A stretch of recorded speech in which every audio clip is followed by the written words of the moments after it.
Welcome to onSodi.com. In this video lesson, we will be looking at how to repair image artifacts. This is part one of a two-part video lesson, and in this lesson, we're looking at repairing sensor dust and small blemishes. Make sure to watch the second part of this lesson, Image Repairs 2, Cloning and Healing, for further variations on how to repair image faults. I will enlarge and look at the top of this image, and you will see these dark marks. These are dust marks on the camera's sensor, and sensor dust is an unfortunate part of digital photography. It's rarely visible to your eyes, it's very small, but it shows up in your images as these dark little dots. It's important to keep your camera equipment clean and be careful when you change lenses. Make sure you are in a clean environment. Sensor dust prevention is an important part of caring for your equipment. A word of caution: always follow the instructions on how to clean your camera's sensor, and never touch the sensor as you may cause permanent damage. If you have a very dirty camera sensor, send it off for a professional sensor clean. Let's now have a look at the tools we have available, and it's the spot removal tool.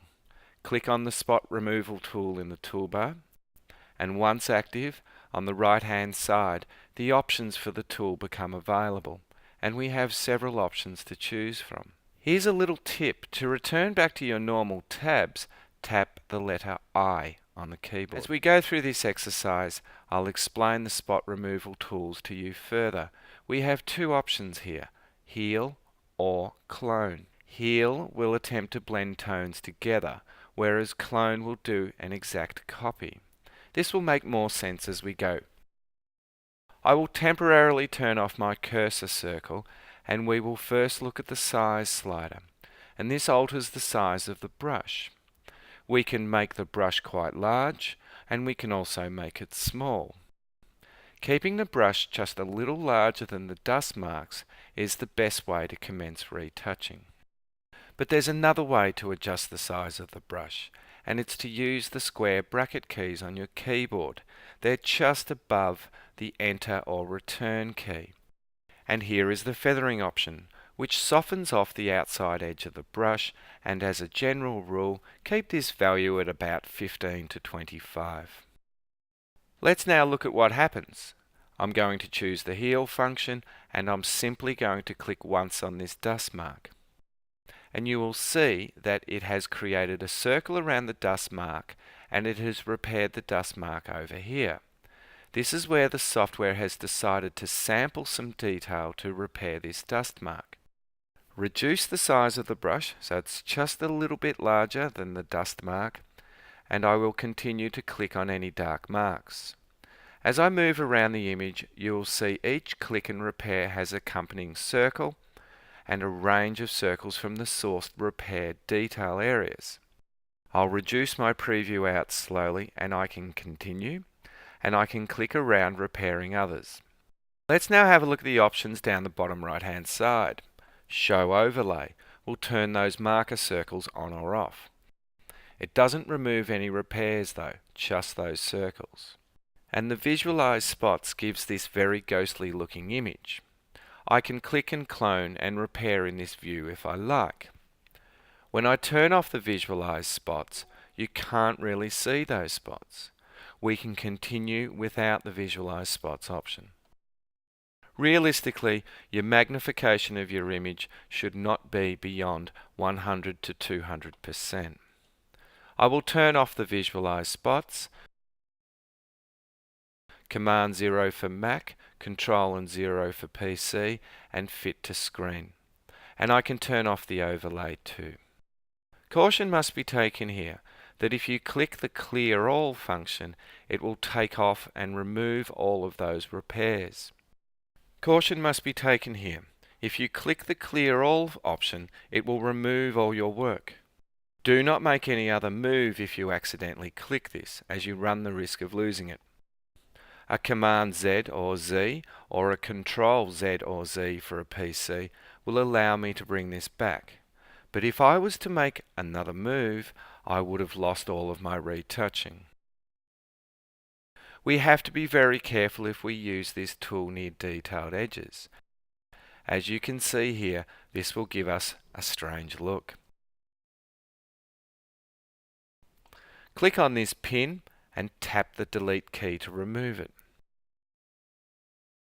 Let's have a look at this image now, and because the image has an incredible amount of detail, any sensor dust will be lost within that detail. I will now use this image to explain the differences between the heal and the clone function. I want to remove this bird. I will make the brush larger by tapping the square bracket key, and I will click once, and this has now removed that bird.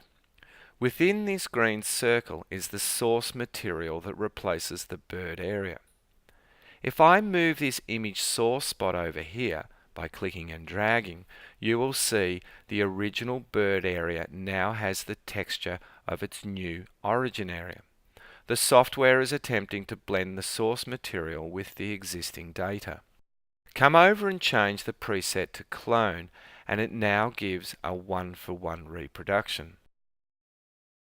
By moving the source to the edge here, we are getting half the edge being replaced into this area. It is a straight replacement.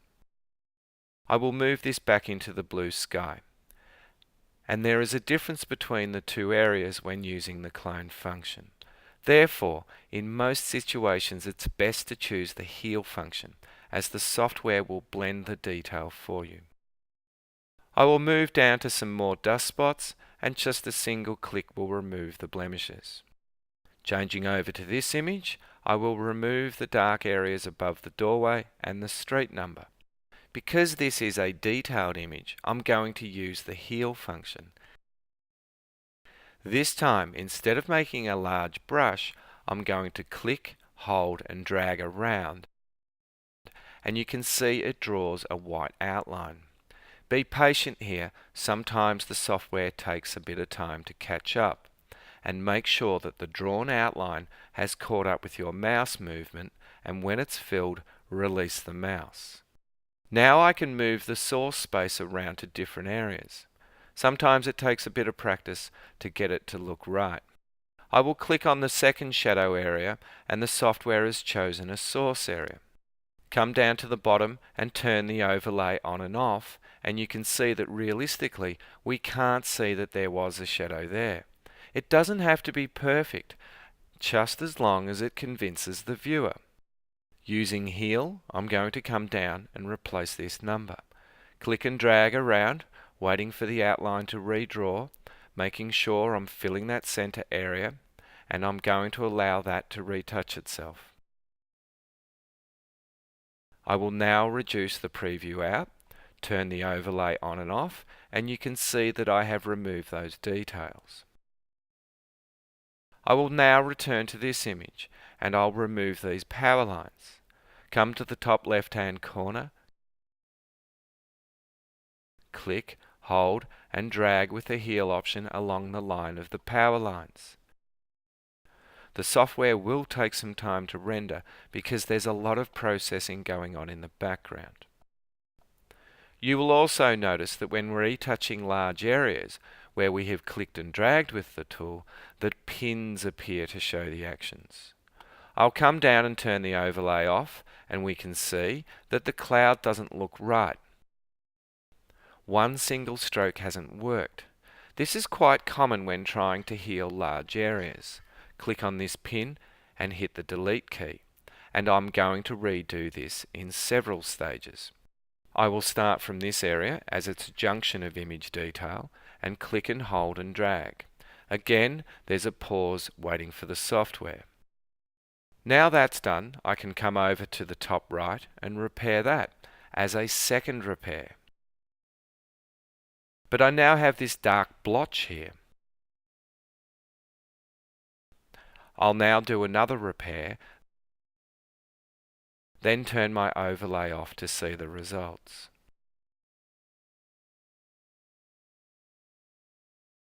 As you can see, this has worked quite well.